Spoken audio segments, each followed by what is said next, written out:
இஸ்ரவேல் தேசத்துல நீதிபதிகள் ஆட்சி செய்த காலத்துல மிகுந்த பஞ்சம் உண்டாயிற்று. பெத்லஹேம்ல இருந்து எலிமெலேக்கு அவரோட மனைவி 2 மகனான மக்லோன் கிலியோன் 2 பேரோட இந்த பஞ்சத்திலிருந்து தப்பிக்கிறதுக்காக மோவாப் தேசத்தை நோக்கி பயணப்பட்டாரு. அங்க சென்று கொஞ்ச நாள் ரொம்ப சந்தோஷமா தான் இருந்து வந்தாங்க. ஆனா அவங்களோட சந்தோஷம் நிலைக்கல. ஒரு துக்க நிகழ்வு நிகழ்ந்தது. அதாவது நகோமியின் கணவனான எலிமெலேக்கு இறந்து போனாரு. நகோமிக்கு தன்னோட துக்கத்தை தாங்கவே முடியல. தன்னோட 2 மகன்களும் வளர்ந்த பிறகு மோவாபிய பெண்களையே அவர்களுக்கு திருமணம் முடித்து வைத்தாங்களாம். மக்லோன் ரூத்தையும் கிலியோன் ஒருபாள் அப்படிங்கிற பெண்களையும் திருமணம் செஞ்சுக்கிட்டாங்க. ஒரு 10 வருஷம் நல்ல சந்தோஷமா வாழ்ந்து வந்தாங்க. 10 வருடங்களுக்கு அப்புறமா மக்லோன் கிலியோன் 2 பேருமே இறந்து போயிட்டாங்க. நகோமி ரொம்ப மனமுடைந்து கசப்புடன் தன்னோட வாழ்க்கைய வாழ்ந்து வந்தாங்க. என்ன தேவனே, இப்படி ஒரு வாழ்க்கை எங்களுக்கு அப்படின்னு. நகோமி ஒரு முடிவெடுத்து என்ன பண்ணாங்க, தன்னோட 2 மருமகள்களையும் நீங்க உங்களோட அம்மா வீட்டுக்கு போங்க, எனக்கு ரொம்ப வயசாயிருச்சு, எனக்கு இனி கல்யாணம் பண்ணி குழந்தை பிறக்கும் அப்படிங்கிற நம்பிக்கை எனக்கு இல்லை அப்படின்னு சொன்னாங்க. உடனே அவருங்க இல்லை நாங்கள் உங்க கூட இருக்கோம், நாங்கள் எங்கேயும் போகலை அப்படின்னு சொல்லிட்டாங்க. இஸ்ரேல்ல பஞ்சம் முடிஞ்சிருச்சுன்னு கேள்விப்பட்டு நகோமி பெத்லஹேமுக்கு திரும்ப போகலாம் அப்படின்னு ஒரு பிளான் பண்ணாங்க. திரும்பவும் அவங்க தன்னோட 2 மருமகள் கிட்ட சொல்றாங்க, எனக்கு ரொம்ப முதிர் வயதாயிடுச்சு, என்னோட வாழ்க்கை ஃபுல்லாவே கசப்பா தான் இருக்கு, அதனால திரும்ப நீங்க உங்களோட அம்மா வீட்டுகளுக்கு போய் நீங்க மறுமணம் செஞ்சு சந்தோஷமா வாழுங்க அப்படின்னு சொல்லி அனுப்புறாங்க. ஒருபாள் தன்னோட மாமிய முத்தம் செய்து திரும்பி நடந்து போயிட்டாங்க. ஆனா ரூத்தோ நகோமி சொல்ல கேட்கல. நீங்க எங்க போறீங்களோ அங்கதான் நானும் வருவேன், உங்களுடைய ஜனம் தான் என்னுடைய ஜனம், நீங்க எங்க தங்குறீங்களோ அங்கதான் நானும் தங்குவேன், உம்முடைய கடவுள் தான் என்னுடைய கடவுள்னு தன்னோட முடிவுல உறுதியா இருந்தா. ரூத்தோட மன உறுதியை பார்த்து நகோமிக்கும் சரி அப்ப நீ என் கூட வான்னு சொல்லி பெத்லஹேமுக்கு 2 பேரும் பயணப்பட்டு போனாங்க.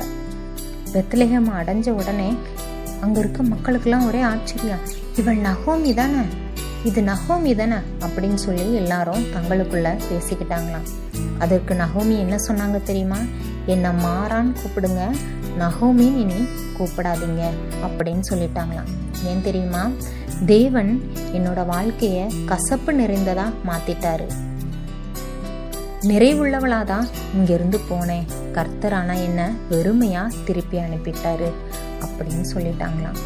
மாறா அப்படின்னா மிகுந்த கசப்பு தன்மையுடையது அப்படின்னு பொருளாம். இவங்க ரொம்ப துக்கத்துல இருந்தாங்க. ஆனா இந்த துக்கத்திலையும் தேவன் ஒரு திட்டத்தை வைத்திருந்தாரு. இவர்கள் பெத்லஹேமுக்கு வந்த நேரம் அங்க வார்கோதுமையோட அறுவடை காலமா இருந்துச்சு. ரூத் என்ன செய்தா, தன்னோட மாமி கிட்ட சொல்லிட்டு நீங்க இங்கே இருங்க, நான் போய் வயல்வெளியில ஏதாவது வேலை கிடைக்குதான்னு பார்த்து நான் போயிட்டு வரேன்னு சொல்லிட்டு போறா. யாரோட கண்ணில் தயை கிடைக்குதோ அங்கேயே நான் போய் கொஞ்சம் வார்கோதுமைகளை பொறுக்கிக்கிட்டு வரேன் அப்படின்னு சொல்லிட்டு புறப்பட்டு போறான். அங்க போனா போவாஸ்க்கு சொந்தமான ஒரு வயல்ல, அந்த போவாஸ் யாருன்னா எலிமெலேக்குக்கு உறவினரான ஒருவர் தான். அந்த வயல்ல வேலை பார்க்குறவங்களோட ஒரு மேற்பார்வையாளர்கிட்ட தயை கிடைத்தது. உடனே அங்க இருக்க கதிர்களை பொறுக்கிற வேலையை பார்த்துக்கிட்டு இருந்தாங்க. திடீர்னு அந்த பக்கமா போவாஸ் அது யாரு இங்க இருக்கிறது, வார்கோதுமைய பொறுக்கிட்டு இருக்காங்களே அது யாரு அப்படின்னு கேக்குறாங்க. உடனே அந்த மேற்பார்வையாளர் சொல்றான், மோவாபிய பெண்ணு, நகோமி கூட வந்த பெண்ணான ரூத் அப்படின்னு சொல்றான். அந்த நாட்டுல ஒரு வழக்கமா இருந்தது என்னன்னா, ரொம்ப கஷ்டப்படுற மக்களோ இல்ல அந்த நாட்டை சேராத வேற நாட்டில் உள்ளவங்க யாரும் வந்தாலோ வயல்ல கீழே விழுற தானியத்தை பொறுக்கிக்க அவங்க அனுமதி வழங்கி இருந்தாங்க. இதனால ரொம்ப கஷ்டத்துல இருக்கிறவங்க, வறுமை கோட்டில் இருக்கவங்க கூட அந்த நாட்டுல பசி இல்லாம சந்தோஷமா தான் வாழ்ந்து வந்தாங்களாம். உடனே போவாசு ரூத்தை கூப்பிட்டு, நீ வேற எங்கேயும் போக வேணாம், இங்கேயே அறுப்பு காலம் முடிகிற வரைக்கும் நீ வார்கோதுமையை பொறுக்கி வேலையை பார்த்துக்கோ, அங்கே தண்ணீர் இருக்கும், அங்கே போய் உனக்கு தேவையான தண்ணியை குடிச்சுக்கோ, நீ வேற எங்கேயும் போக வேண்டாம், அறுவடை காலம் முடிகிற வரைக்கும் இங்கேயே இரு அப்படின்னு சொல்லிட்டாங்க. ரூத் போய் தன் மாமியான நகோமி கிட்ட நடந்தது எல்லாத்தையும் சொன்ன உடனே நகோமி என்ன பண்ணிட்டாங்க, அந்த காலத்துல ஒரு வழக்கம் இருந்தது. அதனால போவாஸ்ட ரூத் அனுப்ப முடிவு பண்ணி ரூத்திட்ட சொல்றாங்க, நீ போய் குளிச்சு நறுமண தைலெல்லாம் பூசிக்கிட்டு நல்ல கலரா அழகா இருக்கிற ஒரு ஆடையை உடுத்திக்கிட்டு நான் சொல்றத போய் செய் அப்படின்னு சொல்றாங்க. உடனே ரூத்தும் தன் மாமி சொன்னது எல்லாத்தையும் செஞ்சுக்கிட்டு களத்துக்கு புறப்பட்டு போனாங்க. அங்க பார்த்தா போவாசு சாப்பிட்டுக்கிட்டு இருந்தாரு.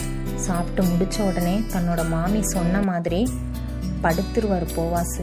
படுத்த உடனே அவர் போர்வைக்கு அடியில கால் பக்கத்துல போய் அவருக்கு தெரியாம ரூத் போய் படுத்துக்கிடுவா. திடீர்னு நள்ளிரவுல போவாஸ்க்கு முழிப்பு வந்துடுது. காலடியில யாரோ படுத்திருக்கிற மாதிரி தெரிஞ்சுது. உடனே போவாஸ் எந்திரிச்சு, யார் நீ அப்படின்னு கேக்குறாங்க. உடனே இவ சொல்றான், உமது அடிமையாகிய ரூத் அப்படின்னு சொல்றான். நான் உம்முடைய அடியாள், உமது போர்வைய என் மேல விரியும் அப்படின்னு ரூத்து சொல்றான். உடனே போவாஸ் சொல்றாரு, நீ கேக்குறத நான் செய்யறேன் அப்படின்னு சொல்லிட்டு உறுதி அளிச்சுட்டு சொல்றாரு. ஆனா என்னை விட நெருங்கிய உறவான ஒரு மீட்பர் ஒருவர் இருக்காரு, அவர் உனக்கு சொந்தமாகலை அப்படின்னா நான் உனக்கு சொந்தமாகறேன்னு சொல்லி ஒரு உறுதியை அளிக்கிறாரு. காலையில வர வெயிட் பண்ணு அப்படின்னு சொல்லிட்டு வெயிட் பண்றாங்க. ஆனால் காலையில விடிஞ்ச உடனே இவர் என்ன பண்றாரு, நகர வாசலுக்கு போய் தன்னோட நெருங்கிய சொந்தங்களையும் சில மூப்பர்களையும் கூப்பிட்டுக்கிட்டு அந்த ரொம்ப நெருங்கிய மீட்பரையும் கூப்பிட்டு ஒரு சின்ன ஒரு மீட்டிங் மாதிரி போடுறாங்க. முன்பு நடந்தது எல்லாத்தையும் அவங்க இருக்க அனைவர் முன்னாடியும் போவாஸ் விளக்கி சொல்றாரு. அந்த ரொம்ப உரிமையான மீட்பர் என்ன பண்றாரு, அந்த நிலத்தை வாங்குறதுக்கு முன் வந்தாரு. ஆனா அந்த நிலத்தை வாங்கினா ரூத்தை திருமணம் செய்யணும் அப்படிங்கிற இது எனக்கு வேணாம், அதனால என்னால ரூத்தை திருமணம் செஞ்சுக்க முடியாது அப்படின்னு சொல்றாரு. உடனே போவாஸ் என்ன பண்றாரு, அந்த நிலத்தை மீட்டு ரூத்தை தன்னோட மனைவி ஆக்கிக்கிட்டாரு. அங்க இருக்க எல்லா பெரியவர்களும் ஆசீர்வதிச்சாங்க. அவங்களோட ஆசீர்வாதத்தால அவங்க ரொம்ப நல்லாவே வாழ்ந்து வந்தாங்க. போவாஸும் ரூத்தும் திருமணம் பண்ணிக்கிட்டாங்க. பின் நாட்கள்ல ரூத்து ஓபேத் அப்படிங்கிற ஒரு மகனை பெற்றெடுத்தாங்க. நகோமி ஓபேத்தை தன்னோட மகன் போல ரொம்ப அன்பா வளர்த்து வந்தாங்க. இந்த ஓபேத் தான் தாவீது ராஜாவோட தாத்தா. இந்த கதை ஒரு விசுவாசத்திற்கும் மற்றும் மீட்பின் கதையுமா இப்ப வரைக்கும் பேசப்பட்டு வருது.